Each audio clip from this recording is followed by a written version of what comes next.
রাসূল সাল্লাল্লাহু আলাইহি ওয়াসাল্লাম একাধিক স্ত্রীকে নিয়ে বসেছিলেন, একাধিক স্ত্রীর সাথে গল্প করতেছিলেন।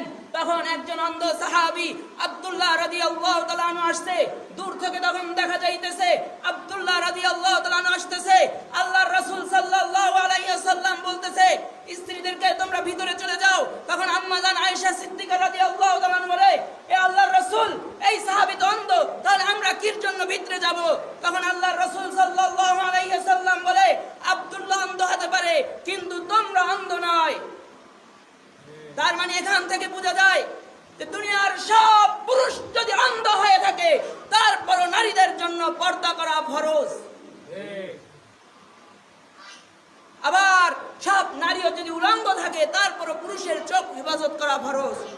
কিন্তু এটা স্লোগান দিবেন পুরুষের চোখ হেফাজত করা ফরজ, আর আপনি উলঙ্গ হয়ে চলাবেন, আর আপনার আকর্ষণ আপনি করবেন, আর যখন দর্শন হবে শুধু পুরুষের দোষ।